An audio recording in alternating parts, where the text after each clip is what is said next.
So first I just open a new project, and add in like the sound I'm gonna use, and add the beats, which I've already done here, and I've already done the intro here.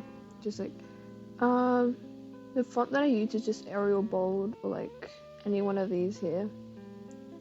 So yeah. So I've already added the clip in here, and so I just split it where the beat drops or whatever, I guess. So I'll show you guys what I do for like my Twix settings, and I usually just go like, so it's like I put it around like 2.4 around that. So it's not like too fast, it doesn't look like too like, And then I make this one 80, the middle one 30, and this one 80 again, and this one around 240 or something. And I go to smooth slow mode, select optical flow, which will make it like smoother, so it's not choppy. Usually just like look over to see if it's like, yeah, it's pretty okay. So then I'll just add my coloring. So this is my coloring here.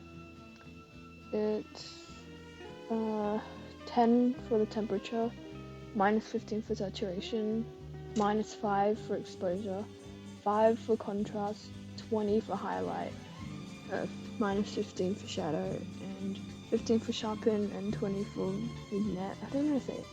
Yeah, you guys just pause the video if you want to like copy it down.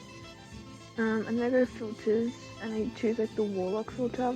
I just keep it at 100, cause yeah. Then I go to effects, and I add the soft effect. I change the setting to like around 35 or 30. And I add edge glow. I just keep it at 25. Yeah, and I also add an overlay. This one. I think you just search it up on Pinterest, and it'll be like, just search for like pink overlay for edits or something. And like I click overlay for blend, and then I make the opacity around like 30. So yeah. And then what I do for panning, I add mini zoom, make the setting 10 for both of these for range and speed, and then I add play pendulum, and I make that like around 18 for strength, 0 for sharpen, and 100 for speed. And I add rebound swing, and for the size I usually make it like 30, so it's not like too big, I guess, and speed 60, too fast. And then for like the flicker, I add black flash 2. I make the twist 0, and I make like the strength around like 14 or 13. Yeah, I just keep the speed as it is. Go to animation, go to combo. I usually like use fall right, and then when I use that, I add a bleak blur, and make the blur 100 and the rotation 50, because that's for vertical. I don't really use vertical blur, because it doesn't just doesn't work really well. So then I add a keyframe for the blur at 100, and I move like 4 frames, which like on your keyboard you can just move the arrow, tap the arrow like 4 times, which would move it 4 frames. But if like you're on mobile, I think you just move it a bit more to then I make it 25 at the end. I copy it 2 more times, and then I add the white video from stock materials. I click overlay, and then I usually make the opacity around 75. Go to animation, so just split it where the clip ends, and then go to out, and go to fade out, make it fade out. So this is what it looks like. And then for the lag sort of thing, I usually add doodle diary, since I don't have CapCut Pro and the FPS lag is Pro, so I just make that all 0, and then make the speed 100. And I usually add the filter BW3. I think you can find in mono. You can find both Warlock and BW3 in mono. Make that around 80. So it should look like this.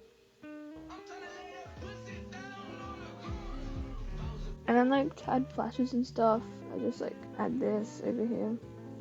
Make that this a bit, and just make it 1 frame long usually. So I usually use scenes, scene packs from accounts on Instagram. So I just find a few clips and stuff to use, and then add it in and do the same thing I did for the first clip that I did. I usually like do like a bit bigger and make it the length of the clip. Like there. And then I go to animation, combo. I usually choose like right zoom. Yeah, I usually like use right zoom for like the rest of the clip. And I just copy and paste that there. But I make the rotation 100 because it's horizontal. Yeah, and I also do like a fade in, fade out kind of thing. So at the start of the clip you add a keyframe, and then you go I usually make the opacity like 75, and then like 3 frames forward, I make it 100. I don't add any like graphs or anything, just like keep it the way it is. And then I do it out too, so 75, and then 3 frames backwards. Also add zoom. I usually like zoom it in like by 20, I guess. So then, and I go click right, then show keyframe animation.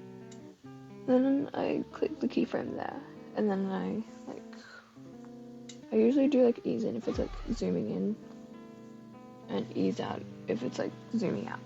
So yeah, that's pretty much it and how I edit. So yeah.